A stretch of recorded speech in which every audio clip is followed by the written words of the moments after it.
Hello everyone, उम्मीद है आप सभी लोग बहुत अच्छे होंगे। और बताइए कैसी चल रही है ज़िंदगी और कैसी हो रही है आपकी एग्ज़ाम की प्रिपरेशन। बहुत ही नज़दीक है एग्ज़ाम। इसके अलावा रिट का एग्ज़ाम भी आपने देख लिया होगा। बहुत एक अच्छा सवाल पूछा गया था रिट के एग्ज़ाम में। मैंने 2-4 सवाल ही देखे थे रिट के एग्ज़ाम से संबंधित। एक आर्टिकल 129 पूछा गया था, एडवोकेट्स ऑन, मतलब जो सुप्रीम कोर्ट के रिकॉर्ड्स होते हैं ना, जो सुप्रीम कोर्ट में केसेस को सॉल्व किया जाता है, उसके रिकॉर्ड्स को संभाल के रखने का कार्य होता है निचली अदालत का। ये लिखा हुआ है आर्टिकल नंबर 129 में। तो ये एक सवाल पूछा गया था और यही सवाल एक मुझे थोड़ा सा डिसेंट लगा, इसीलिए मैंने इस सवाल को अपने दिमाग में छाप लिया था। इसके अलावा कुछ समय पहले हरियाणा एसआई का भी एग्ज़ाम हुआ है। हरियाणा एसआई के एग्ज़ाम में एक सवाल पूछा गया, मैं आप सभी से पूछना चाहूँगा, जवाब देने की कोशिश कीजिए आप। मनोज रावत जी, अमित चौहान जी, बहुत बहुत स्वागत है। शिवांगी जी, पवन जी, बहुत बहुत स्वागत है। एक सवाल पूछा गया था, अभी एग्ज़ाम हुआ है। एग्ज़ाम कौन सा हुआ है? हरियाणा एसआई का एग्ज़ाम हुआ है। शायद फीमेल वाला जो एग्ज़ाम था उसमें सवाल पूछा गया था, मे बी मेल वाले में भी पूछा गया हो। सवाल इस प्रकार से था कि निम्नलिखित में से कौन सा जो डिपार्टमेंट है ना, निम्नलिखित में से जो कौन सा डिपार्टमेंट है वो कॉन्स्टिट्यूशनल नहीं है। नहीं, सवाल ये पूछा गया था कि एसएससी के बारे में। हाँ, सवाल ये पूछा गया था कि एसएससी के बारे में, स्टाफ सिलेक्शन कमीशन के बारे में भारतीय संविधान में कहाँ लिखा हुआ है। एक बार मैं ऑप्शन देता हूँ आप सभी को, जवाब देने की कोशिश कीजिए। देखिए भाई, सिंपल सी बात है, चाहे 2 बच्चे आए चाहे आधा बच्चा क्यों ना आए, मगर मैं पढ़ाने के लिए आता हूँ और टू बी वेरी ऑनेस्ट मैं पढ़ाकर ही जाऊँगा। जो भी सवाल इंपॉर्टेंट हैं, जो भी सवाल बहुत इंपॉर्टेंट है, जिनके चांसेस एग्जाम में 100% बनने ही हैं, उन सवालों को कराना बहुत ज़्यादा आवश्यक रहता है मेरे लिए। जैसे आप देख सकते हैं, मैंने ये भारत के राष्ट्रपति पढ़ाया था थ्योरी वाले पोर्शन में। इसी प्रकार से एक सवाल है, उस सवाल से शुरू करना चाहूँगा क्लास को। सवाल कुछ इस प्रकार है कि स्टाफ सिलेक्शन कमीशन के बारे में, एसएससी के बारे में, सिंपली लिख रहा हूँ, एसएससी के बारे में, स्टाफ सिलेक्शन कमीशन के बारे में भारतीय संविधान में कहाँ पर लिखा हुआ है? भारतीय संविधान में कहाँ पर लिखा हुआ है स्टाफ सिलेक्शन कमीशन के बारे में? ऑप्शन क्या दिया गया था? ऑप्शन नंबर ए दिया गया था article number 308। Option number B दिया गया था article number 312। Option number C दिया गया था आर्टिकल नंबर 315 और ऑप्शन नंबर डी दिया गया था नन ऑफ द अबव या फिर नन ऑफ दीज। ठीक है, मैं नन लिख देता हूँ केवल, आप इसी से समझ जाएंगे पूरे सवाल का मतलब। चलिए जवाब देने की कोशिश करना एक बार जल्दी से, फटाफट से। क्लास को शेयर कीजिए, मैंने सवाल से ही शुरुआत करी है। मान लीजिए ये सवाल जीडी के एग्ज़ाम में, एमटीएस के एग्ज़ाम में या फिर लेखपाल के एग्ज़ाम में, एसआई के एग्ज़ाम में, इसके अलावा वीडियो का एग्ज़ाम होना है उसके एग्ज़ाम में, स्टैनो के एग्ज़ाम में, कहीं भी ये सवाल अगर रिपीटेड आधार पर पूछ लिया गया तो इस सवाल का सही जवाब आप क्या देंगे? स्क्रीनशॉट लीजिए इस सवाल का फटाफट से। निम्नलिखित में से भारत के संविधान में एसएससी के बारे में कौन से आर्टिकल में लिखा हुआ है? एक बार जल्दी से कमेंट कीजिए फटाफट से, क्लास को लाइक कीजिए, क्लास को शेयर कीजिए। मुझे बहुत सारे महत्वपूर्ण प्रश्न आपको करवाने हैं, बहुत ही महत्वपूर्ण गजब प्रकार के सवाल आज आपको करवाने हैं। कमेंट्स आ नहीं रही हैं आपकी, एक बार जल्दी से कमेंट कीजिए फटाफट से। आर्टिकल 315 में, बहुत बढ़िया। मनोज रावत जी कह रहे हैं आर्टिकल नंबर 315 में लिखा हुआ है। सवाल दोबारा से देख लीजिए, स्टाफ सिलेक्शन कमीशन। मेरे ख्याल से 1-2 विद्यार्थी ऐसे भी होंगे हमारे साथ जिनको एसएससी की फुल फॉर्म शायद ना पता हो। ठीक है, यूनियन पब्लिक सर्विस कमीशन की फुल फॉर्म, यूपीएससी की फुल फॉर्म विद्यार्थी ज़्यादा जानते हैं। यूपीएससी की फुल फॉर्म विद्यार्थी ज़्यादा जानते हैं, मगर मैं लिटरली बोल रहा हूँ कि अगर रैंडमली सवाल पूछा जाए ना कि what is the full form of SSC, तो विद्यार्थी डामाडोल हो जाएगा। फुल फॉर्म क्या रहेगी? Staff selection commission. 308 में लिखा हुआ है। कपिल जी कह रहे हैं 315 में, अमित चौहान जी कह रहे हैं 308 में, देव नारायण चौधरी जी कह रहे हैं 312 नंबर के आर्टिकल में। बहुत बढ़िया। बाकी कोई और विद्यार्थी? इतने पैसे में इतना इंच मिलेगा क्या? ये भी मार दीजिए डायलॉग कि हमें नहीं पता, हम नहीं जानते। बहुत बढ़िया। स्टाफ सिलेक्शन कमीशन, बहुत बढ़िया। यूपीएससी की फुल फॉर्म आप जानते हैं, यूनियन पब्लिक सर्विस कमीशन, जिसकी स्थापना की गई थी कब? इसकी स्थापना की गई थी 1 अक्टूबर 1926 को। 1 अक्टूबर 1926 को इसकी स्थापना करी गई थी ली कमीशन की सिफारिश पर। किस कमीशन की सिफारिश पर? ली कमीशन की सिफारिश पर इसकी स्थापना की गई थी। क्लियर? इसकी स्थापना किसकी कमीशन की सिफारिश पर करी गई थी? ली कमीशन की सिफारिश पर। वैसे इसके बारे में बोला गया था कब? तो 1919 अधिनियम में इसके बारे में जिक्र किया गया था, मगर स्थापना बाद में जाकर की गई। यूपीएससी के पहले अध्यक्ष कौन थे? इसके पहले अध्यक्ष आपको मिल जाएंगे रोज बारकर। ठीक, रोज बारकर इसके पहले अध्यक्ष मिल जाएंगे। 1 अक्टूबर 1926 को इसकी स्थापना की गई थी। तब इसका नाम यूपीएससी नहीं था, एफपीएससी भी नहीं था। आप केवल मान सकते हो कि लोक सेवा आयोग था, केवल नाम इतना था, लोक सेवा आयोग। इसका नाम यूपीएससी कब हुआ? उससे पहले इसका नाम लोक सेवा आयोग से हुआ था, एफपीएससी जिसका मतलब है फेडरल पब्लिक सर्विस कमीशन, और ये हुआ था 1 अक्टूबर 1937 को। इसके बाद यूपीएससी कब हुआ? 1950, जब भारत का संविधान लागू होगा। ये जो सवाल आपकी स्क्रीन पर है ना लिखा हुआ, इस सवाल का जवाब क्या है? None of these. भारतीय संविधान में कहीं भी जिक्र नहीं है स्टाफ सिलेक्शन कमीशन का। इसका मतलब एसएससी किस प्रकार का आयोग है? तो आप बोलोगे गैर संवैधानिक आयोग है। It is a non constitutional body. ये किस प्रकार का आयोग है? It is a non constitutional body. ये एक गैर संवैधानिक आयोग है। It is a non constitutional body. Non constitutional body, ये मतलब किसी को समझ नहीं आया तो जल्दी बताइए फटाफट। It is a non constitutional body, ये वाला मीनिंग किसी को अगर समझ नहीं आया तो आप पूछ सकते हैं, मतलब मैं समझा दूंगा। बस ये मत बोलना मतलब की बातें कर रहे हो, मतलब से हमें क्या है, हम तो वैसे ही मतलब ही हैं। पब्लिक सर्विस कमीशन, बहुत बढ़िया। पहले आए फिर गायब, समझ आया, मतलब समझ आया। 1 अक्टूबर 1926 लीग कमीशन की सिफारिश पर, बहुत बढ़िया। ये वाला पॉइंट समझ आ गया कि स्टाफ सिलेक्शन कमीशन के बारे में भारतीय संविधान में नहीं लिखा। नॉन कॉन्स्टिट्यूशनल बॉडी का अर्थ क्या रहेगा कि संविधान में उसका जिक्र नहीं है। इसके अलावा एसएससी की स्थापना की गई थी 1975, 1975 के आसपास इसकी स्थापना करी हुई आपको नजर आएगी। इसके मौजूदा अध्यक्ष कौन है? इसके मौजूदा अगर चेयरमैन, मान लीजिए कि स्टाफ सिलेक्शन कमीशन का आप एग्जाम देने जा रहे हो और सवाल आपसे पूछ लिया गया कि एसएससी के पहले चेयरमैन कौन थे और एसएससी के मौजूदा चेयरमैन कौन है, ये दो सवालों के जवाब दीजिए फटाफट से कमेंट करके। मैं शुरू करता हूँ क्लास को। ठीक, नॉन कॉन्स्टिट्यूशन बॉडी, लेखपाल भी नॉन कॉन्स्टिट्यूशनल है, बहुत बढ़िया बहुत बढ़िया। केपी सिंह जी, कल्पना जी, बहुत बहुत स्वागत है मैम आपका क्लास में। उम्मीद करूंगा जितने फैक्ट्स मैंने इतनी इजीली आपको समझा दिए आपको समझ भी आए होंगे। नहीं आए समझ तो बिल्कुल आप रूबरू हैं मेरे सामने, आप 10 सवाल पूछिए, मैं 10 सवालों के जवाब आपको दोबारा से देने में बाध्य हूँ। चलिए लेके चलता हूँ आपको सवालों की तरफ। आज क्या करवाने के मूड में हूँ? आज सितंबर मंथ के करंट अफेयर के क्वेश्चंस करवाने के महीने में हूँ, जो आज सेकंड क्लास के रूप में देखा जाएगा। 2 घंटे के आसपास क्लास चलेगी, जुड़े रहिएगा। चलिए स्टार्ट करते हैं क्लास। आप सभी लोग जानते हैं ये कोर्स है, नया लॉन्च करा गया 29 सितंबर 2021, जो कि आज की ही तारीख है। नहीं, आज नहीं, कल की तारीख से ये कोर्स लॉन्च किया जा रहा है। तो किसी को भी इस कोर्स में एनरोलमेंट करनी है तो आप ज़रूर कीजिए भाई। 100% एक अच्छा बैच है, एक अच्छा अवसर आपको प्रदान किया जा रहा है। बस ध्यान रखना, यहाँ पर आपको यूज़ करना पड़ेगा मेरा कोड CM10। अगर आपने ये कोड इस्तेमाल नहीं किया तो भूल जाइए, डिस्काउंट मिलने वाला है। क्लियर? इसके अलावा ये कुछ और कोर्सेज रहेंगे, किसी भी कोर्स में एनरोलमेंट करनी है यूज़ करना पड़ेगा कोड CM10। इसके अलावा ये रहेगा ask a doubt bye Unacademy. यदि आपका सब्जेक्ट रिलेटेड कोई डाउट है तो आइए एप्लीकेशन पे इस प्रोसेस को फॉलो कीजिए और पूछ लीजिए अपना डाउट। इसके अलावा ये रहेगा रेज योर हैंड। जैसे मैंने आपको बोला क्या आपका कोई डाउट है अभी, तो आपको याद होगा कि क्लास में वो बिना बात के हाथ खड़े करने वाली शरारतें आपको याद होंगी, मगर यहाँ शरारत के तरीके से नहीं, आपको एप्लीकेशन पे जाना है।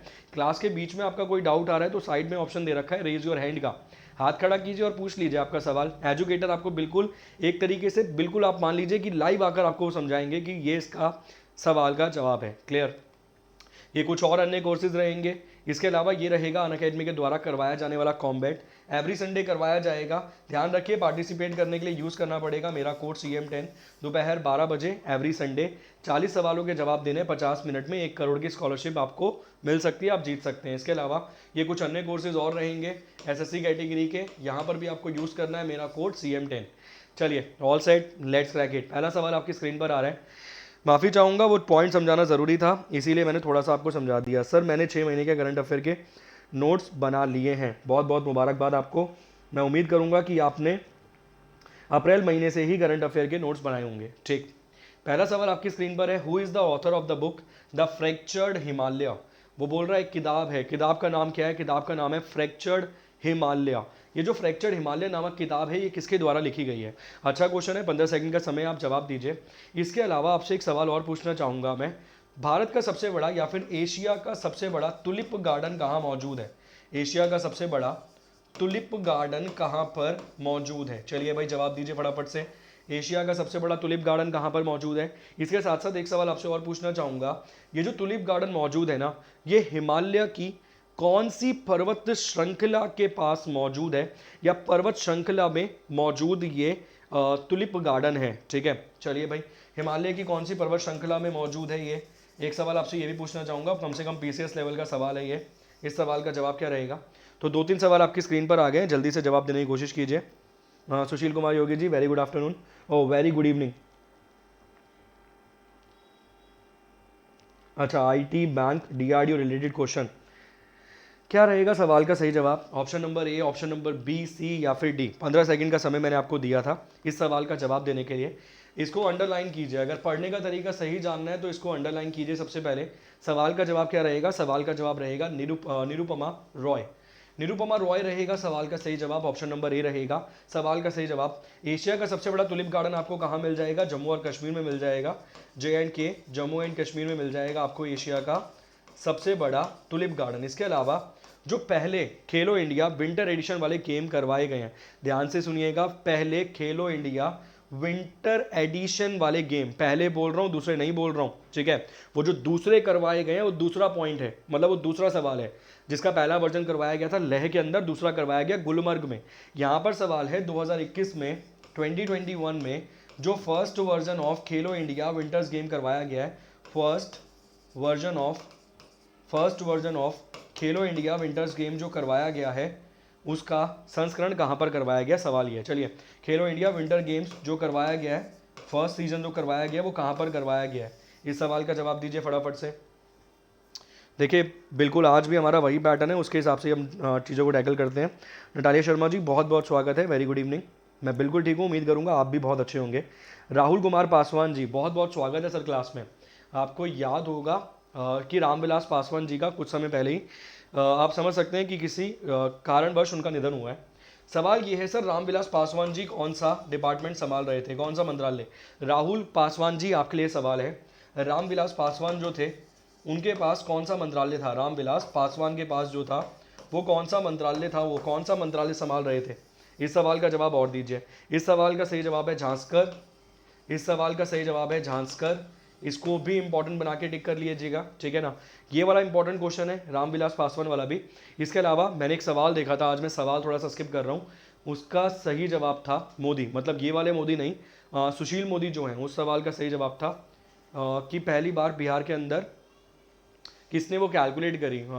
मैं क्वेश्चन थोड़ा सा स्किप कर रहा हूँ, क्वेश्चन क्या था कि बिहार PCS 2018 में पूछा गया सवाल है, वो शायद 2018 या 19 में पूछा गया सवाल है, उस सवाल का सही जवाब था सुशील मोदी। उम्मीद करूंगा जितने फैक्ट्स बनते हैं आपने सभी समझ लिए होंगे। चलिए नेक्स्ट क्वेश्चन, अगला सवाल है, इंडियाज फर्स्ट बायोब्रिक, बायोब्रिक मतलब ईट की बात कर रहा है वो, ठीक है, जैव ईट की बात कर रहा है, तो बायो ईट की बात कर रहा है। Brick based building was inaugurated in which of the following institution, निम्नलिखित में से किस संस्थान में भारत के पहले जैव ईट आधारित भवन का उद्घाटन किया गया है? IIT मद्रास में, IIT दिल्ली में, IIT हैदराबाद में या फिर IIT गुवाहाटी में? चलिए भाई जवाब दीजिए। अगला सवाल आपकी स्क्रीन पर है, फूड डिस्ट्रीब्यूशन, बहुत बढ़िया, खाद्य मंत्रालय संभाल रहे थे। चलिए बहुत बहुत स्वागत है आप सभी का। एक बार क्लास को दोबारा शेयर कीजिए और लाइक भी कीजिए फटाफट से।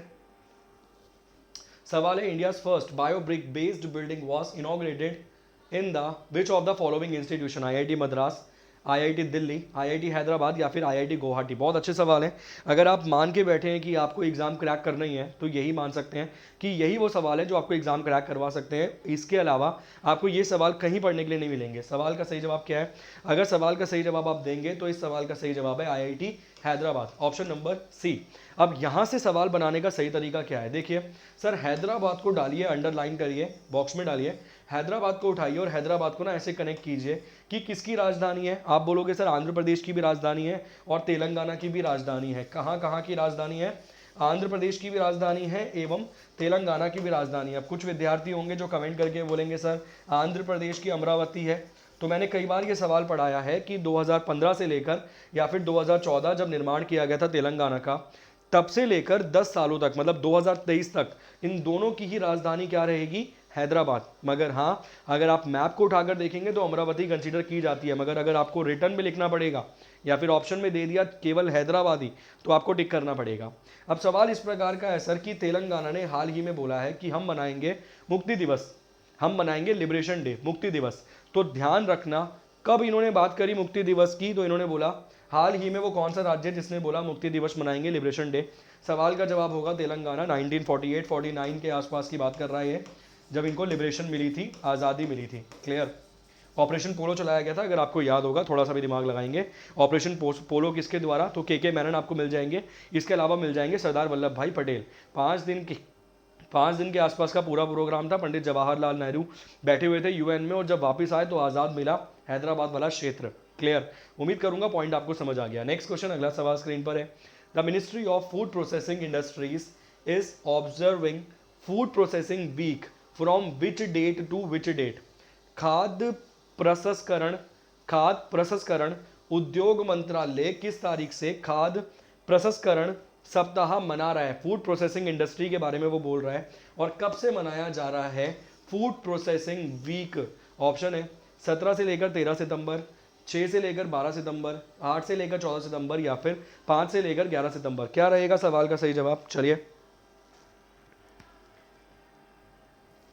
जी, बहुत बढ़िया कपिल शर्मा जी। चलिए, क्या रहेगा सवाल का सही जवाब? मतलब हमारे यहीं आपको पढ़ने के लिए मिलेगा, बाकी कहीं नहीं मिलेगा। सिंपल सी फैक्ट ये है सर, तो मैं बहुत ज़बरदस्त तरीके से सर तो आपको चीज़ें एक्सप्लेन कर देते हैं, तो किसी भी एस एन कृष्णा कमेटी की सिफारिश पे ऑन द रिकमेंडेशन ऑफ। बहुत बढ़िया। चलिए, the ministry of food processing industries is observing a food processing week from which date to which date. इसके अलावा एक सवाल और पूछना चाहूँगा, वही सवाल है जो आप जानते हैं कि फूड मिनिस्ट्री भारत में कौन संभाल रहा है। ये सवाल सीधा बन सकता है एग्जाम में कि भारत में खाद्य मंत्रालय या फिर फूड मिनिस्ट्री किसके द्वारा संभाली जा रही है। तो इस सवाल को भी बॉक्स में डाल दीजिए और जवाब दे दीजिए।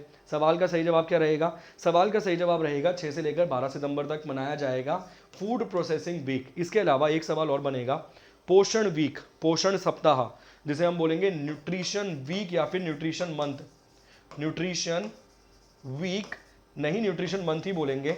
तो न्यूट्रिशन मंथ के रूप में कौन से महीने को सेलिब्रेट किया जाता है, कौन से महीने को मनाया जाता है? एक सवाल ये लिख लीजिएगा, एक सवाल ये लिख लीजिएगा, एक वहाँ पर सवाल हो ही गया, और 3 सवाल एक सवाल में आपके टैकल हो गए। ऑप्शन नंबर सी बी है सवाल का सही जवाब, 6 से लेकर 12 सितंबर।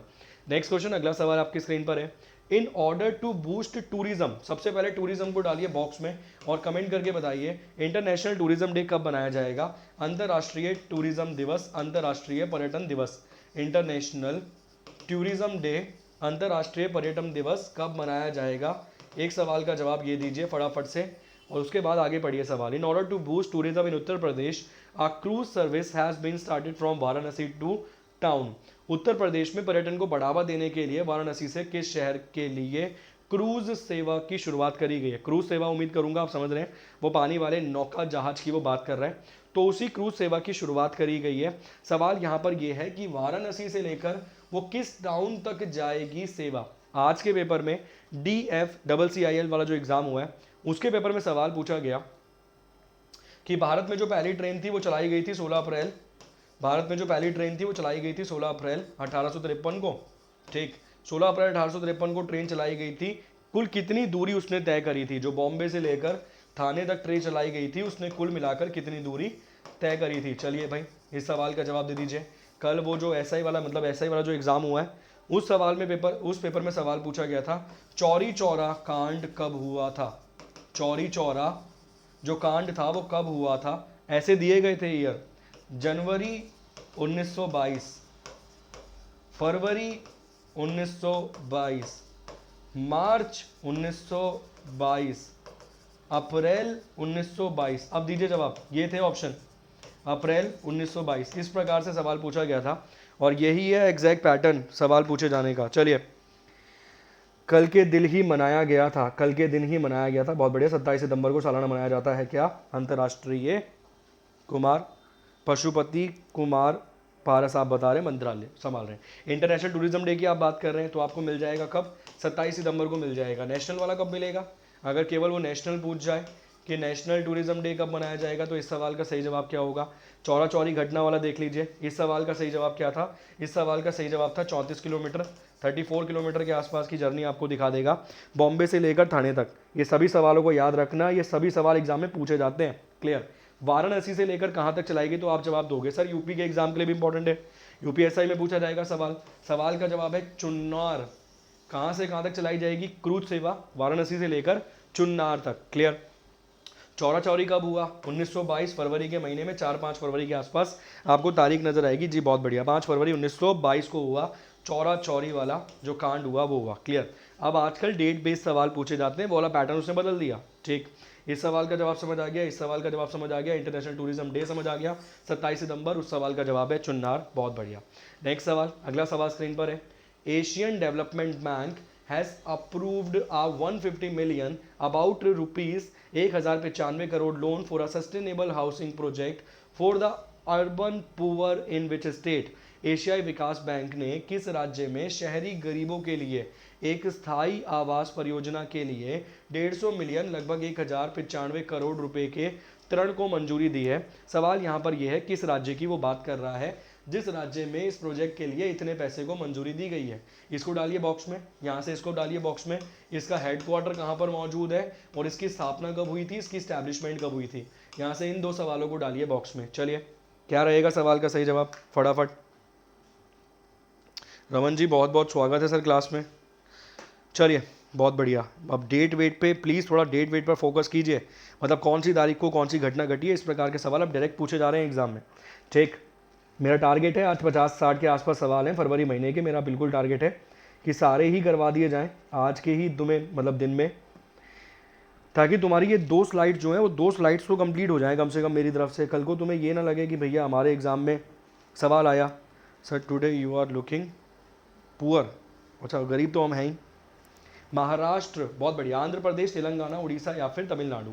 उड़ीसा के संबंध में अगर सवाल पूछा जाएगा तो वो हॉकी इंडिया वाला सवाल आप जानते ही हैं कितना ज़्यादा फेमस है, ठीक है ना। हॉकी इंडिया वाला सवाल कितना फेमस है, वहाँ से सवाल पूछे जाने के पूरे चांसेस रहेंगे। तेलंगाना मैंने बता दिया आपको, लिबरेशन डे वाला। इसके अलावा तमिलनाडु में तो बहुत सारी नई योजनाओं की शुरुआत करी गई है, नेट का एग्ज़ाम बंद करने की बात करी है। कौन मिलेंगे यहाँ पर आपको बैठे हुए एमके स्टैलिन मिलेंगे। जल्दी से बताइए तेलंगाना के मौजूदा राज्यपाल कौन है, हाल ही में चेंज हुए हैं, अभी बिल्कुल रिसेंट मैटर है ये गवर्नर का तमिलनाडु का। जो तमिलनाडु के गवर्नर है उनका बिल्कुल रिसेंट मैटर है, हाल ही का। 1966 फिलीपींस मनीला में मिल जाएगा हेडक्वार्टर, बहुत बढ़िया। 1966 में स्थापना करवाई गई थी, हेडक्वार्टर मिल जाएगा आपको मनीला में। मनीला किसकी राजधानी है, फिलीपींस की। ये वही देश है जहाँ के द्वारा दिया जाता है रैमन मैगेसे पुरस्कार, जो इस बार 5 लोगों को दिया गया है, जिसमें एक पाकिस्तानी मिल जाएंगे, एक बांग्लादेशी मिल जाएंगे। बांग्लादेशी वाले व्यक्ति का नाम ऑलरेडी आपको पढ़ा दिया गया है, डॉक्टर आरिफ आरिफ करके कुछ नाम आपको मिलेगा। सवाल के सही जवाब की तरफ अगर हम जाएंगे तो मैं ऑलरेडी जवाब दे चुका हूँ, इस सवाल का सही जवाब रहेगा तमिलनाडु। ऑप्शन नंबर डी है सवाल का सही जवाब, तमिलनाडु है सवाल का सही जवाब। अगर कुरनूल वाली कहानी आपने पढ़ी हो तो बताइए। अगर एग्जाम में सवाल पूछ लिया जाए ना कि भारत का पहला कौन सा क्षेत्र था जिसने खुद को आज़ाद घोषित किया था, वैसे तुम्हारे एग्जाम में नहीं पूछा जाएगा, बहुत लंबी चौड़ी कहानी है इसके ऊपर कि भारत का पहला कौन सा भाग था जिसने खुद को आज़ाद घोषित किया था। तो कुरनूल एक क्षेत्र मिलेगा आपको साउथ इंडिया में, ठीक है। कुरनूल एक क्षेत्र मिलेगा आपको मैप के बिल्कुल लगा हुआ, उसने खुद को सबसे पहले घोषित किया था स्वतंत्र। ये घटना है मेरे ख्याल से 14 अगस्त 1947 की, या फिर 14 अगस्त 1947 के आसपास की घटना आपको नजर आएगी। स्वतंत्र घोषित कर दिया था कुरनूल ने। क्यों घोषित किया था, उसकी घोषित करने की मेन वजह थी कि भाई इसे भारत से एंट्री और एग्जिट करने की ज़रूरत नहीं थी, इसे सीधा यहाँ से समुद्र वाला बॉर्डर लगता था, ये यहीं से अपना काम कर सकता था। और अंग्रेज़ों ने पहले ही बोल दिया था जिसको स्वतंत्र रहना है स्वतंत्र रहो। अंग्रेज़ों का सीधा सा महत्व था, सीधा सा मतलब था कि भारत को जितने भागों में तोड़ा जा सकता है तोड़ देंगे, उनका सीधा मकसद था। सवाल का जवाब तमिलनाडु। क्लियर। नेक्स्ट क्वेश्चन, अगला सवाल आपकी स्क्रीन पर आ रहा है। Who is the author of the book back to the roots? Back to the roots जो है वो किसकी किताब है? ल्यूक कॉटिनो की, शिल्पा शेट्टी की, तमन्ना भाटिया की, या फिर ए एंड बी बोथ? छठे नंबर का सवाल आपकी स्क्रीन पर है जी, बहुत बढ़िया। हाँ, अगला सवाल, दुरंत कब कोलकाता, ये भी आपको पढ़ा दिया है, बहुत बढ़िया। चलिए क्लास को लाइक वाइक कर दिया करो भाई साहब। अगला सवाल आपकी स्क्रीन पर है, क्या रहेगा सवाल का सही जवाब? Who is the author of the book? एक किताब है वो पूछ रहा है, उस किताब के लेखक कौन है, केवल इतना ही सवाल है, जवाब दीजिए फटाफट। क्या रहेगा सवाल का सही जवाब? अच्छा खासा सवाल है, अगर देखा जाए एग्जाम के पॉइंट ऑफ व्यू से देखा जाए तो अच्छा खासा सवाल है। चाहे स्टैनो का एग्जाम हो, चाहे एमटीएस का हो, चाहे जीडी का हो, चाहे यूपीएसआई का एग्जाम हो, मैं अपनी श्योरिटी के साथ कह सकता हूँ सवाल यही आएंगे एग्जाम में। क्या रहेगा? इलाहाबाद हाईकोर्ट के एग्जाम में भी हेल्पफुल होंगे, डेफिनेटली हेल्पफुल होंगे जी।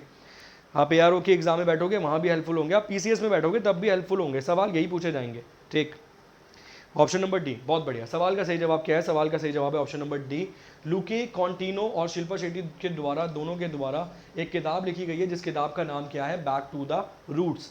ये सवाल बहुत इंपॉर्टेंट है, बुक से संबंधित है, रिसेंट की किताब है, 100% चांसेस बनते हैं। दोनों के नाम को ही टिक कर लीजिए, मतलब ऑप्शन नंबर डी है सवाल का सही जवाब। A and B both, Shilpa Shetty and Luke Coutinho के द्वारा ये किताब को लिखा गया है, option number D. Next question, अगला सवाल आपकी स्क्रीन पर आ रहा है। Equity small finance bank has appointed whom as the company's brand ambassador। Equity small finance bank ने हाल फिलहाल में किसे अपने ब्रांड एम्बेसडर के रूप में नियुक्त किया है? पीवी सिंधु को, रानी रामपाल को, स्मृति मंधाना को, या फिर बोथ बी एंड सी को? अब इस सवाल को जवाब देने से पहले आपको यहाँ पर इस चीज़ को हाईलाइट करना पड़ेगा कि पीवी सिंधु जी ने 2 मेडल जीते हैं ओलंपिक्स में।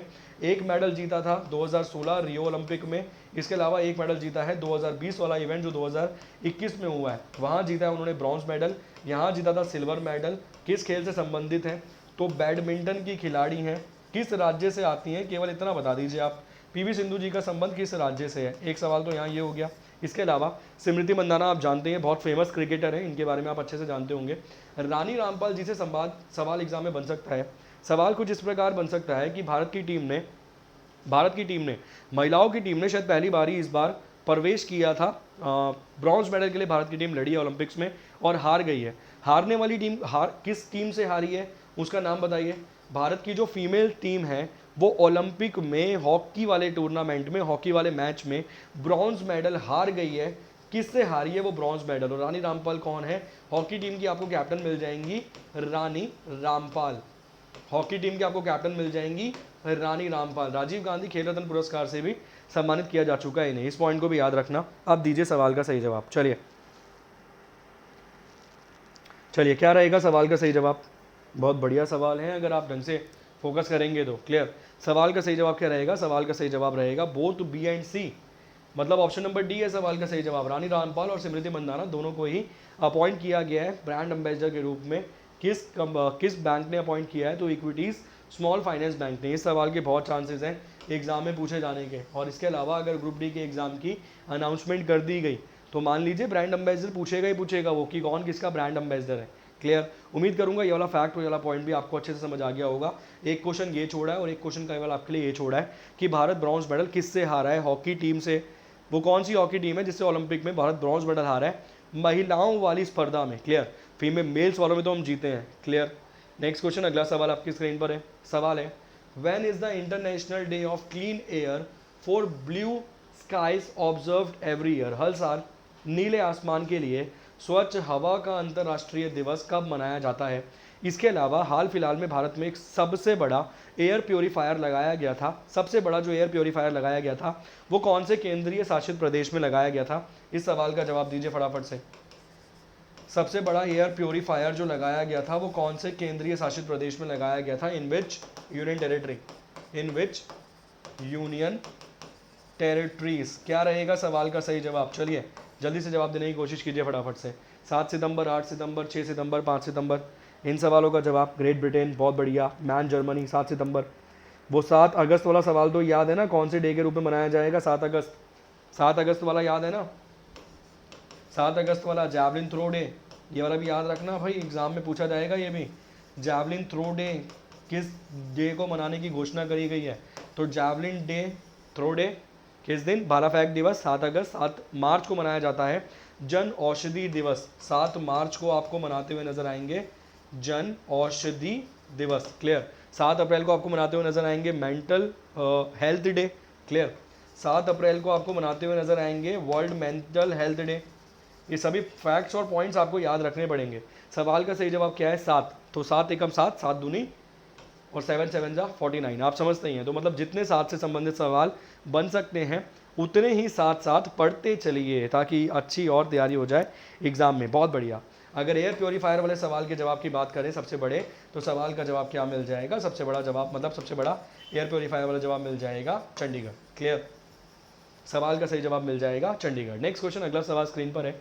आईसीआईसीआई लॉम्बार्ड, सबसे पहले तो ये बताइए भाई कि आईसीआईसीआई की स्थापना कब की गई थी? स्टैब्लिशमेंट ईयर क्या है?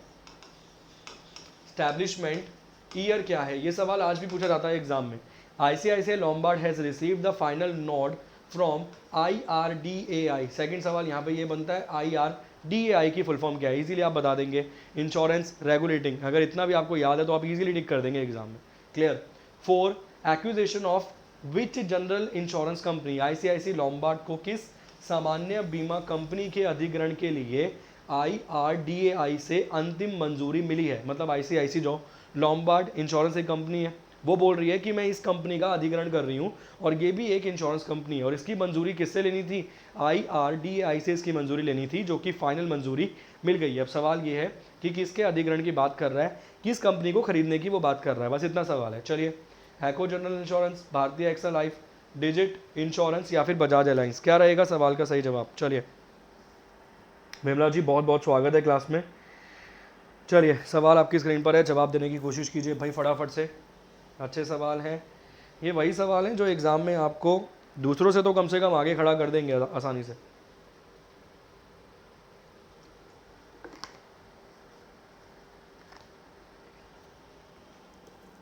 चलिए जी, मैं देता हूँ सवाल का सही जवाब।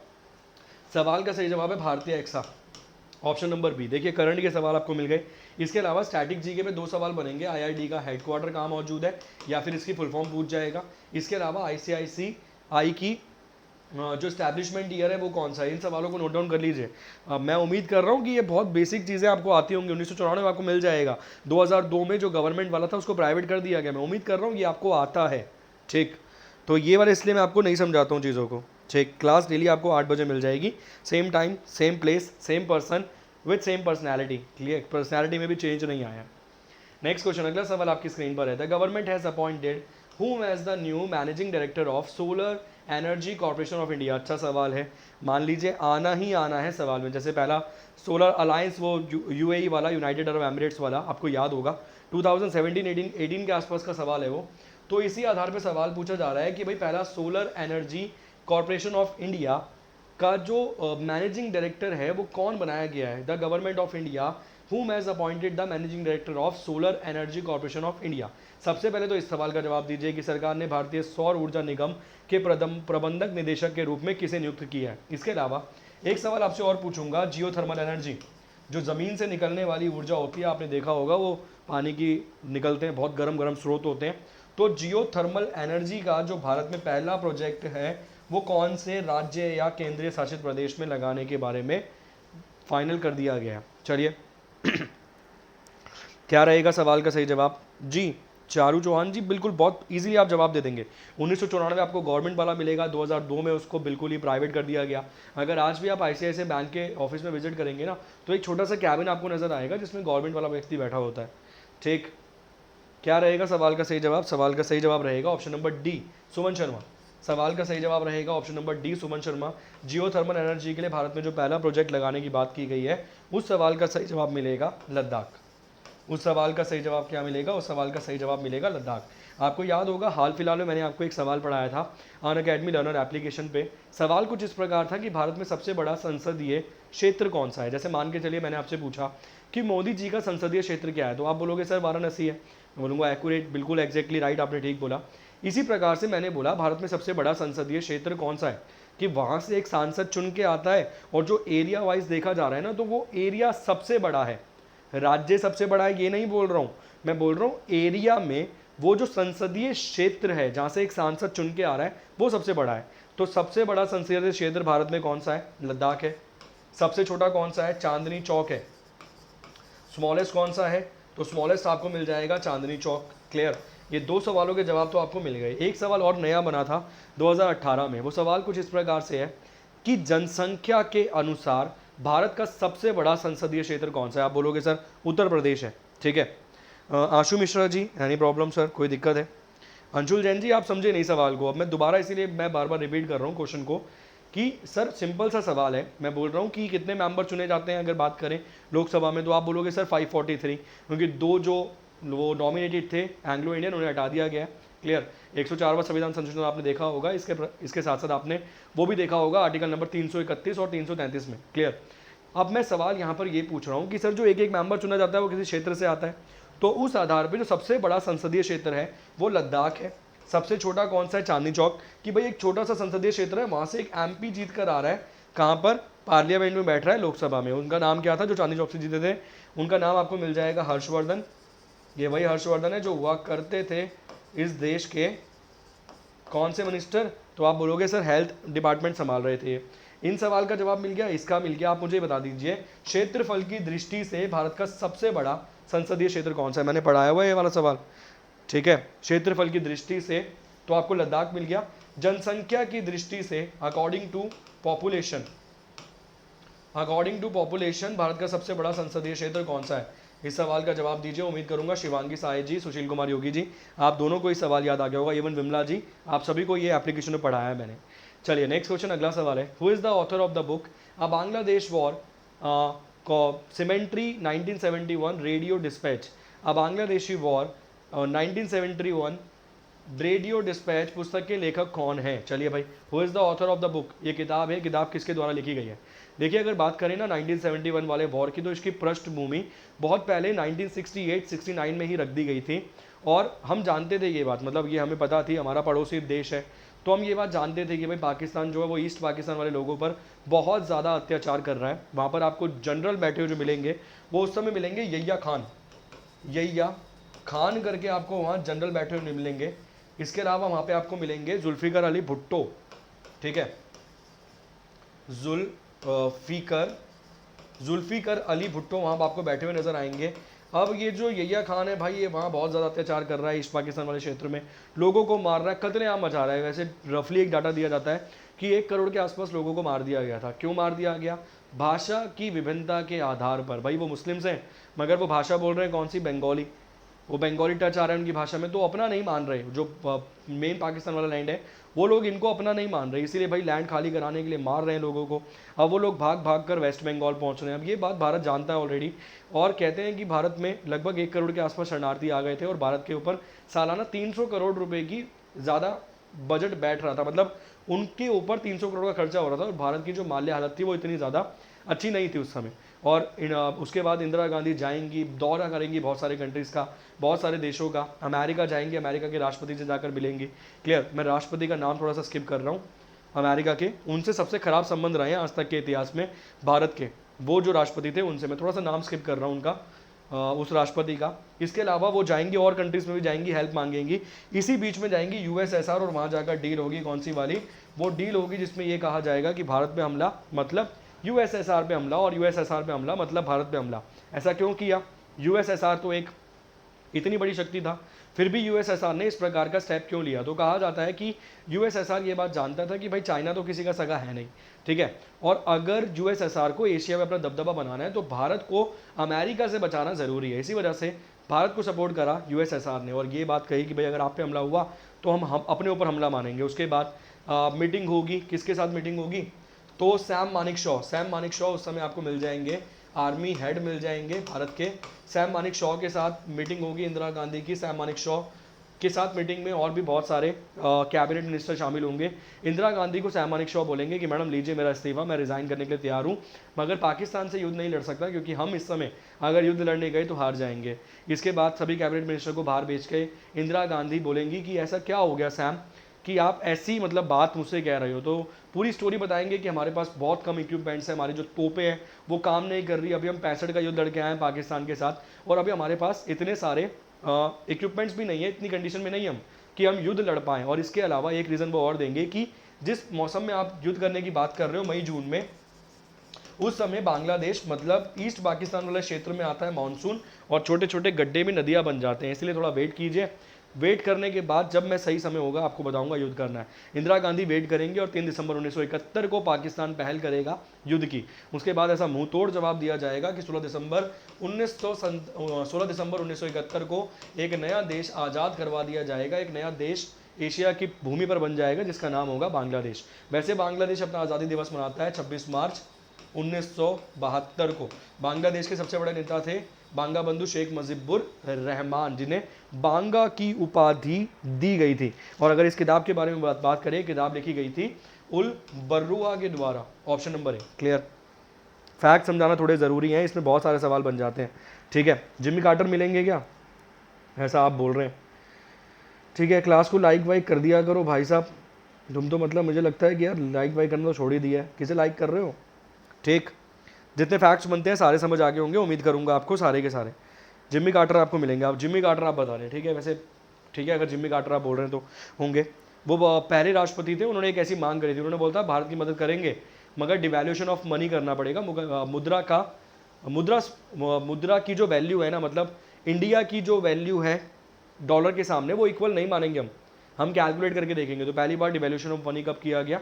1969 में डिवैल्यूशन ऑफ मनी किया गया, जब ₹4.5 का $1 निकला था भारत के ₹1 के कंपैरिजन। ये भी याद रखना। नेक्स्ट क्वेश्चन, अगला सवाल स्क्रीन पर है। Which Vedic documentary from India has bagged the best research based documentary award at the first Hermetic international film festival Venice? Bharat के किस वैदिक वात्र चित्र को हैमिट इंटरनेशनल फिल्म फेस्टिवल वेनिस में सर्वश्रेष्ठ शोध आधारित वात्र चित्र का पुरस्कार मिला है? चलिए भाई, इंडिया वैदिक जीपीएस, वैदिक लाइट या फिर वैदिक मैप, किसे मिला है भाई साहब ये पुरस्कार? सवाल यहाँ पर ये है। 26 मार्च मुजिब्बर। चलिए जी, मुकेश यादव जी, सर कोई किसी प्रकार की दिक्कत? चलिए, क्या रहेगा सवाल का सही जवाब? जिम्मी कार्टर, बहुत बढ़िया, बहुत सही जवाब दे रहे हैं आप लोग। अगला सवाल आपकी स्क्रीन पर है। नेक्स्ट क्वेश्चन आपकी स्क्रीन पर आ गया है। माही शर्मा जी, बहुत बहुत शुक्रिया, बहुत बहुत तहे दिल से शुक्रिया। हाँ चलिए, अगला सवाल आपकी स्क्रीन पर है, जवाब देने की कोशिश कीजिए। क्वेश्चन बहुत ही डिसेंट है। अगर आप चाहते हैं कि कम से कम 2800 ग्रेड पे की जो आपको मिल जाएगी स्टैनो में, जो ग्रुप सी वाली नौकरी होगी ना स्टैनो में, कम से कम वहाँ ये सवाल आपको मिलने के चांसेस रहेंगे। सवाल का सही जवाब क्या रहेगा? सवाल का सही जवाब रहेगा वैदिक जीपीएस। ऑप्शन नंबर बी रहेगा सवाल का सही जवाब। उम्मीद करूंगा नहीं दे पाएंगे सारे विद्यार्थी सवाल का सही जवाब। ऑप्शन नंबर बी अच्छे से पढ़ लेना। भारत के किस वैदिक वात्र चित्र को पहला Hamitic international film festival Venice में सर्वश्रेष्ठ शोध आधारित वात्र चित्र का पुरस्कार दिया गया है? तो सवाल का जवाब है वैदिक जीपीएस को। नेक्स्ट क्वेश्चन, अगला सवाल है। ISRO, Indian space research organization, जिसकी स्थापना की गई थी 15 अगस्त 1969 को, जिसकी स्थापना की गई थी 15 अगस्त 1969 को, आप सभी लोग जानते होंगे। तो Indian space research organization and which institution will jointly develop a device conducting biological experiment in space? अंतरिक्ष में जैविक प्रयोग करने के लिए, बायोलॉजिकल प्रयोग करने के लिए, तो अंतरिक्ष में जैविक प्रयोग करने के लिए इसरो और कौन सी संस्थान संयुक्त रूप से एक उपकरण का विकसित करेगी? बताइए भाई, संयुक्त रूप से मिलकर एक उपकरण को विकसित कर रही है। सवाल ये है, इसरो के साथ सामने कौन है? ये है, पूछ रहा है वो। IISER Pune, IIT Delhi, IISc Bangalore या फिर IIT गुवाहाटी। इसके अलावा अगर बात करें इसरो के मौजूदा अध्यक्ष की, तो आपको मिल जाएंगे के सिवान। इसरो के मौजूदा अध्यक्ष आपको मिल जाएंगे के सिवान, जो जाने जाते हैं रॉकेट मैन ऑफ इंडिया के नाम से। क्लियर? इसरो के मौजूदा जो अध्यक्ष आपको मिल जाएंगे के सिवान मिल जाएंगे, जो जाने जाते हैं रॉकेट मैन ऑफ इंडिया के नाम से।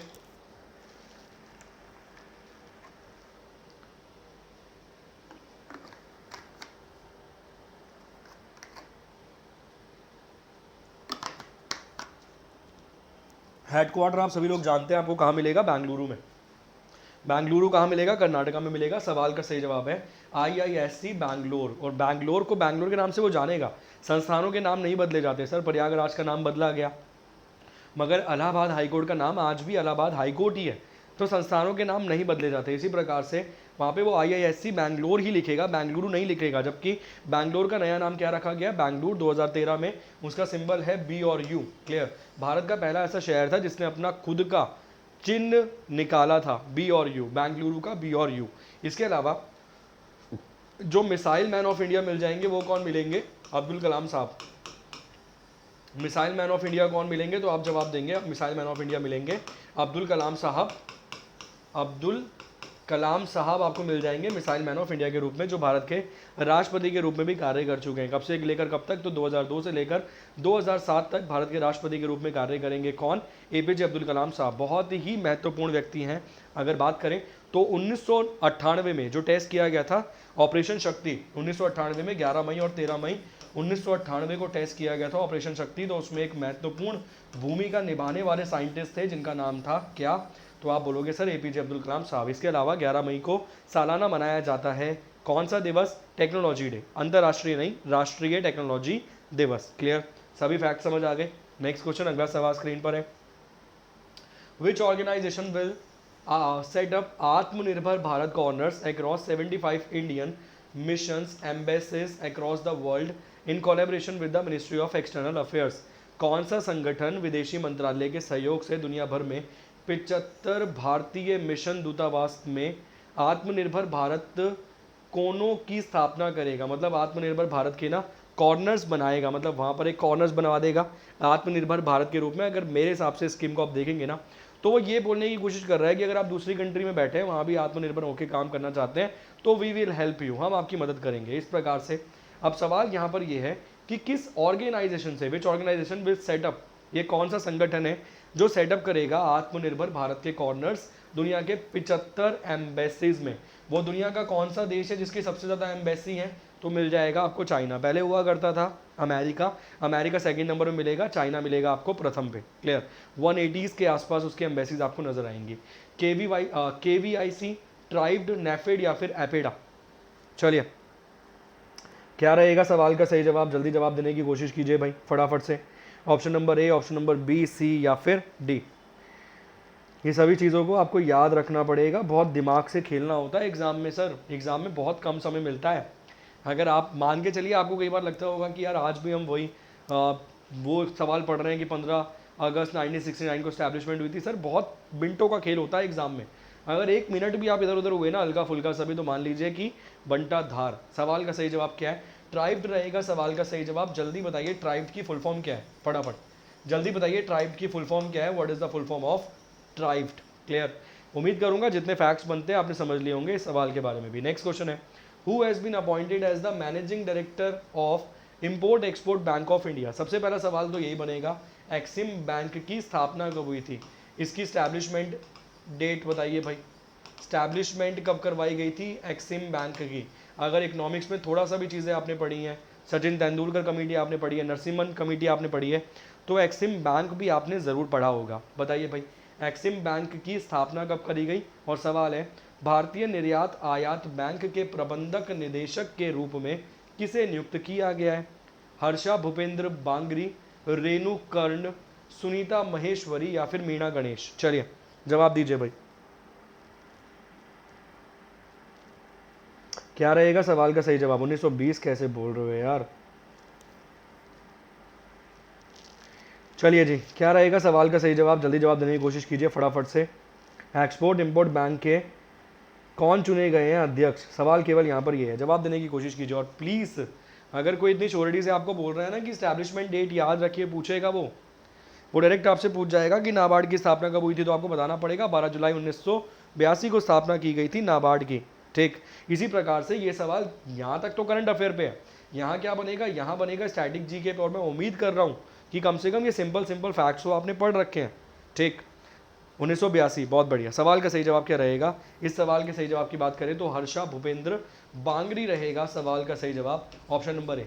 एक्सिम बैंक के नए अध्यक्ष कौन चुने गए हैं? एमडी कौन चुने गए हैं? तो हर्षा भूपेंद्र बांगरी चुने गए हैं नए अध्यक्ष एमडी। ऑप्शन नंबर ए है सवाल का सही जवाब।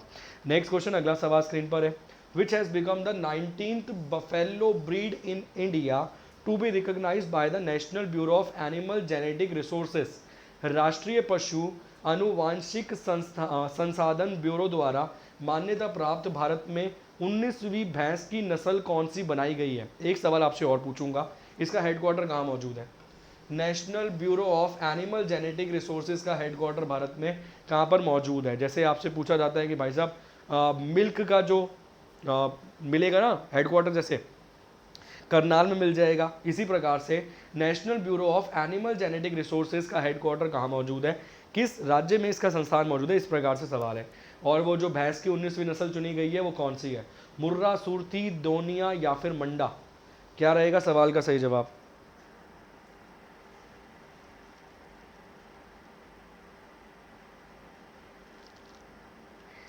क्या रहेगा सवाल का सही जवाब? नेक्स्ट क्वेश्चन आपकी स्क्रीन पर है, फटाफट से जवाब देने की कोशिश कीजिए जल्दी से। वो कौन सी भैंस की 19वीं भैंस की किस्म है भाई? वो किसके द्वारा सिलेक्ट करी गई है? तो सिलेक्ट करने वाला आप देख ही रहे हो, बता रहा है क्या है? राष्ट्रीय पशु अनुवांशिक संसाधन ब्यूरो। वो कौन सा भैंस है जो चुनी गई है? इसका हेडक्वार्टर आपको जरूर देखना पड़ेगा, बहुत सारे चांसेस बनेंगे। और सवाल के सही जवाब की अगर बात करें, सवाल का सही जवाब क्या मिलेगा? सवाल का सही जवाब मिलेगा मंडा। ऑप्शन नंबर डी मिलेगा सवाल का सही जवाब। भैंस की 19वीं नस्ल कौन सी बनी है? तो मंडा बनी है भैंस की 19वीं नस्ल।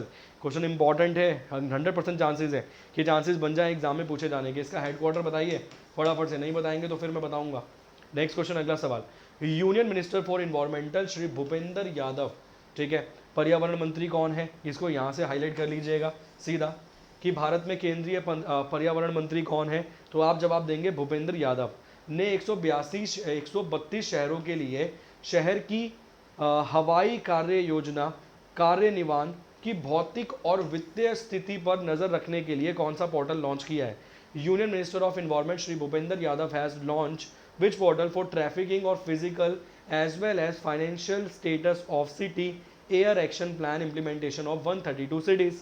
वो बोल रहा है 132 शहरों में जो हवा की क्वालिटी है ना वो कैसी है उसको जांचने के लिए, उसकी फिजिकल प्रेजेंस के लिए भी जांचने के लिए एक पोर्टल लॉन्च किया गया है भारत के एनवायरमेंटल मंत्री के द्वारा, श्री भूपेंद्र यादव के द्वारा। उस पोर्टल का नाम क्या है? प्रण, वायु, अधीर या फिर वृक्षा? क्या रहेगा सवाल का सही जवाब? 17 नंबर का क्वेश्चन है आपकी स्क्रीन पर। चलिए भाई फटाफट जवाब देने की कोशिश कीजिए, क्या रहेगा सवाल का सही जवाब? बहुत सारे चांसेस हैं कि एग्जाम में पूछ लिया जाएगा सवाल, ठीक है। Portal of regulation of air pollution in non attainment cities under the national clean air programme. वायु, बहुत बढ़िया जी। सवाल का सही जवाब क्या रहेगा? सवाल का सही जवाब आप बता रहे हैं कि रहेगा वायु, मगर सवाल का सही जवाब क्या रहेगा? ये प्रण रहेगा, इसमें ए और साथ में जोड़ देना। तो सवाल का सही जवाब क्या रहेगा? ऑप्शन नंबर ए प्रण या प्रणा रहेगा सवाल का सही जवाब। ऑप्शन नंबर ए रहेगा इस सवाल का सही जवाब। 100% आप मान सकते हैं कि श्योरिटी बेसिस क्वेश्चन हैं, ये आने ही आने एग्जाम में। नेक्स्ट क्वेश्चन, अगला सवाल है, what is the name of India's first floating missile test range which will be begin sea trials this month. वो बोल रहा है भारत की पहली तैरती मिसाइल परीक्षण रेंज का नाम क्या है जो इस महीने समुद्री परीक्षण शुरू करेगी। जैसे हम देखना होगा, आपने नाम सुना होगा कि उड़ीसा वाले क्षेत्र में मिसाइल टेस्ट की जाती है, ठीक है ना। तो इसी प्रकार से वो बोल रहा है कि एक क्षेत्र बनाया गया है, तैरता हुआ क्षेत्र है वो, जिससे मिसाइल परीक्षण किया जाएगा, मिसाइल टेस्ट की जाएगी। अब सवाल यहाँ पर ये है कि वो एक तो भारत का पहला first floating missile test range बन गई। अब उसका क्या है नाम, सवाल ये है, INS Anvesh, INS Arjun, INS Nakul या फिर INS सहदेव। इसके अलावा एक सवाल आपसे और पूछना चाहूँगा, भारत का सबसे बड़ा तैरता हुआ फ्लोटिंग सोलर प्रोजेक्ट कहाँ पर मौजूद है? फ्लोटिंग बिगेस्ट सोलर प्रोजेक्ट, चलिए फ्लोटिंग बिगेस्ट सोलर प्लांट कहाँ पर मौजूद है? इस सवाल का जवाब और दीजिए। ये सवाल एग्जाम में कई बार आपको नज़र आएगा कि कई बार ये सवाल एग्जाम में पूछा जाएगा। चलिए सवाल बहुत इंपॉर्टेंट है, चांसेस मानिए कि 100% है कि आने ही आने ऐसे सवाल एग्जाम में। क्या रहेगा सवाल का सही जवाब? सवाल का सही जवाब रहेगा INS अन्वेष रहेगा सवाल का सही जवाब। First floating missile testing range है, ऑप्शन नंबर ए है सवाल का सही जवाब, ठीक। नेक्स्ट क्वेश्चन, अगला सवाल स्क्रीन पर है, which bank has top the MeitY digital payment score card for February and March 2021। फरवरी और मार्च 2021 के लिए किस बैंक ने मेटी डिजिटल भुगतान स्कोर कार्ड में शीर्ष स्थान हासिल किया है? मतलब एक फर्म है, वो रिपोर्ट कार्ड जारी करती है, किस चीज़ की report card? Digital payment score card वो जारी करती है। वो बोल रहा है कि ये जो मेटी डिजिटल पेमेंट स्कोर कार्ड है उसमें किस बैंक ने टॉप किया है? स्टेट बैंक ऑफ इंडिया ने, पंजाब नेशनल बैंक ने, बैंक ऑफ बड़ौदा ने या फिर कैनरा बैंक ने? चलिए जवाब दीजिए भाई। चलिए जी फटाफट सवाल का जवाब देने की कोशिश कीजिए, क्या रहेगा सवाल का सही जवाब? Option number A, option number B, C या फिर डी? क्या है सवाल का सही जवाब? इस आधार पे ये जो मेटी डिजिटल पेमेंट स्कोर कार्ड है इसके आधार पे भारत में कौन सा बैंक है जिसने टॉप किया है? फरवरी से लेकर मार्च तक की वो केवल रिपोर्ट दे रहा है। सवाल का सही जवाब है बैंक ऑफ बड़ौदा। इसीलिए पूछा गया है क्वेश्चन, क्योंकि या तो विद्यार्थी स्टेट बैंक ऑफ इंडिया लगाएगा या फिर कैनरा बैंक लगा देगा, वो बैंक ऑफ बड़ौदा की तरफ तो जाएगा ही नहीं, मूव ही नहीं करेगा। मगर सवाल का जवाब है option number C, bank of Baroda. Next question, first women to read a news bulletin in Hindi on BBC नियरली 60 years ago passed away recently. What was her name? लगभग 60 साल पहले BBC पर हिंदी में समाचार बुलेटिन पढ़ने वाली पहली महिला का हाल ही में निधन हो गया है, उनका नाम क्या था? BBC न्यूज़ आप सभी लोग देखते होंगे ऑलमोस्ट, अगर आप एग्ज़ाम की भी तैयारी कर रहे हैं तो फॉलोअप थोड़ा बहुत उसे करते होंगे। तो BBC न्यूज़ चैनल है, उस पर सबसे पहले हिंदी बुलेटिन पेश करने वाली एक महिला थी, उन महिला की हाल ही में डेथ हो गई है। सवाल यहाँ पर यह है, उनका नाम क्या था? आशा शर्मा, रजनी कौल, कीर्ति सिंह या फिर हर्षिता अग्रवाल? चलिए क्या रहेगा सवाल का सही जवाब? या फिर हर्षिता अग्रवाल? क्या रहेगा सवाल का सही जवाब? जल्दी जवाब देने की कोशिश कीजिए भाई। आशा शर्मा, रजनी कौल, कीर्ति सिंह या फिर Harshita Agarwal? Option number A, B, C या फिर डी। सवाल का सही जवाब रहेगा Rajni Kaul. Option number B है सवाल का सही जवाब। रजनी कौल है सवाल का सही जवाब। बीबीसी न्यूज़ में हिंदी बुलेटिन पेश करती थी 60 साल पहले, और अब क्या हुआ, उनकी डेथ हो गई है। सवाल का जवाब क्या है? Rajni Kaul. Option number B है सवाल का सही जवाब। नेक्स्ट क्वेश्चन, अगला सवाल है स्क्रीन पर। ऑप्शन सवाल है, which ministry has launch the बुजुर्गों की बात देश के साथ प्रोग्राम? किस मंत्रालय ने बुजुर्गों की बात देश के साथ कार्यक्रम शुरू किया है? बताइए भाई। बुजुर्ग लोग आप समझ सकते हैं कि ओल्ड एज लोग की बात कर रहा है वो।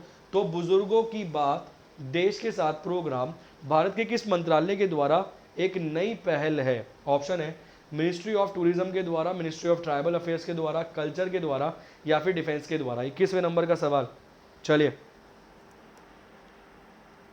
क्या रहेगा सवाल का सही जवाब? अगला सवाल आपकी स्क्रीन पर है, जल्दी जवाब दीजिए भाई फटाफट से। अच्छा सवाल है भाई, बहुत ही ज़बरदस्त सवाल है।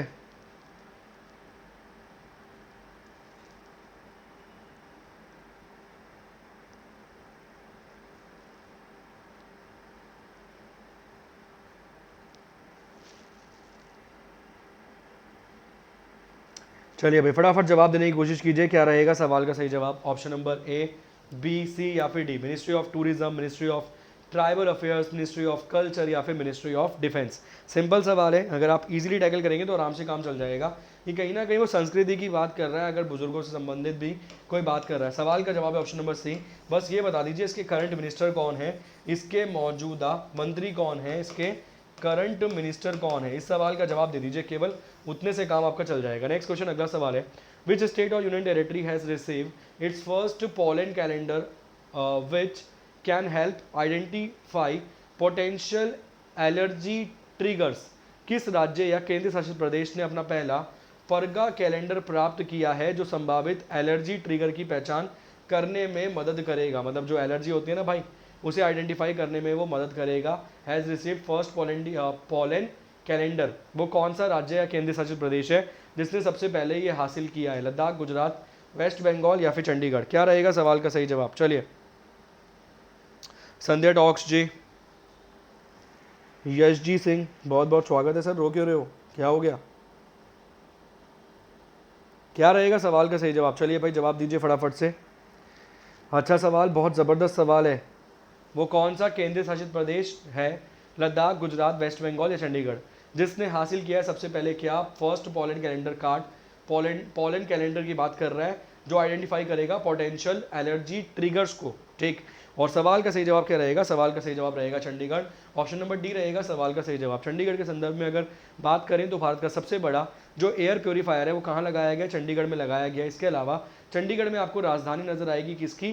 तो चंडीगढ़ आपको खुद की राजधानी के रूप में भी काम करते हुए नजर आएगा। एवं चंडीगढ़ स्वयं दो राज्यों की राजधानी है, पंजाब और हरियाणा की। एक सवाल आपसे और पूछना चाहूँगा कि पंजाब और हरियाणा अलग कब हुआ? 1 नवंबर 1966।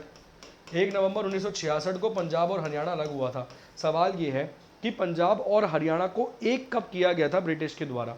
चलिए, पंजाब और हरियाणा को एक कब किया गया था ब्रिटिश के द्वारा? ये सवाल का जवाब देने की ज़रा चेष्टा कीजिए फटाफट से, इस सवाल का जवाब दीजिए। इसके अलावा जो फैक्ट्स बनते हो मैंने आपको समझा दिया। Next question, which company has launch नमास्या app develop exclusively for the benefit of companies MSE vendors? चलिए, किस कंपनी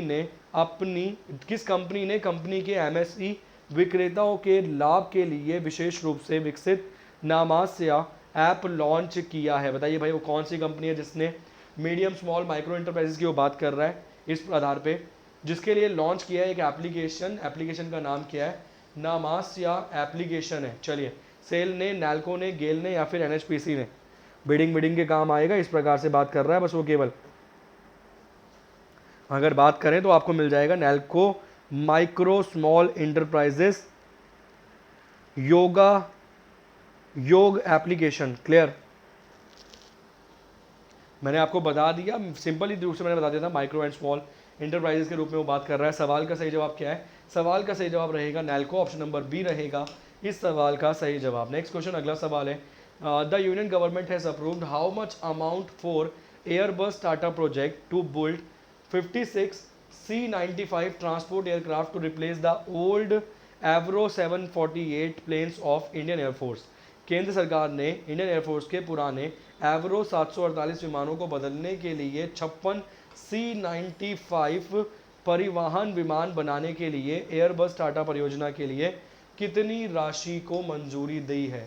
मतलब जो सामान लेकर जाने वाले हमारे इंडियन एयरफोर्स के जो प्लेन्स हैं ना, उनका नाम पुराने वाले को क्या है, एवरो 78, उनके स्थान पर नए लेकर आए जा रहे हैं, उनका नाम क्या है, C-95, उनका नाम है C-95। ये कॉन्ट्रैक्ट किसको दिया गया है, तो एयरबस टाटा को ये प्रोजेक्ट दिया गया है। सवाल यहाँ पर ये है कितनी इसकी वैल्यू है, $2 बिलियन, $4 बिलियन, $3 बिलियन या फिर $1 बिलियन। चलिए कितने बिलियन डॉलर इसकी वर्थ है, क्या रहेगा सवाल का सही जवाब, कितने बिलियन डॉलर इसकी वर्थ है, केवल इतना सवाल पूछ रहा है वो। सवाल का सही जवाब क्या रहेगा, $3 बिलियन। ऑप्शन नंबर सी रहेगा इस सवाल का सही जवाब। चलिए नेक्स्ट क्वेश्चन, अगला सवाल है, Tata AIA life insurance has appointed whom as its brand ambassador. Tata AIA ने किसे अपना ब्रांड एम्बेसडर के रूप में नियुक्त किया है, टाटा AIA ने किसे अपने ब्रांड एम्बेसडर के रूप में नियुक्त किया है। ये भाई साहब भाला फेंकने में, जैवलिन थ्रो करने में एक मेडल जीत कर लाए हैं और पहले भारतीय हैं जिन्होंने ऐसी स्पर्धा में कोई स्वर्ण पदक प्राप्त किया है। सवाल का जवाब है Neeraj Chopra, option number C. ठीक, चलिए केवल मैंने 25 क्वेश्चन करवाए हैं आपको, थोड़ा सा आराम से करते हैं, ऐसा कुछ नहीं है कि कल ही हमारा एग्जाम है तो जल्दबाजी करने से थोड़े मुश्किल सवाल है, ये आप भूल जाएंगे आसानी से, इसीलिए। ठीक, तो 25 क्वेश्चन मैंने आपको करवा दिए। इस क्लास को मैं अभी यहीं रोकता हूँ, कल सेम समय, सेम प्लेस, सेम स्थान, सेम व्यक्ति के साथ आपको क्लास मिल जाएगी। इसके आगे के क्वेश्चंस आपको मैं वहाँ कल करवा दूंगा, मगर हो सकता है कुछ नया भी करवा दूँ। तो आप ये बैठ के मत आना कि भाई ये सोच के मत आना कि यही करवाने वाले, इसके हो सकता है इसके अलावा कोई अन्य टॉपिक में आपको कल करवा दूँ सेम 8 बजे वाली क्लास में। तो क्लास को लाइक कर दीजिएगा, शेयर कर दीजिएगा, चैनल को सब्सक्राइब कर देना, बेल आइकन को ज़रूर दबा देना, घंटी को बजा देना और क्लासेस को अटेंड करने के लिए टाइम से पहुंच जाना। थैंक यू सो मच, अब मिलेंगे अगली क्लास में, तब तक के लिए शुक्रिया, बाय बाय।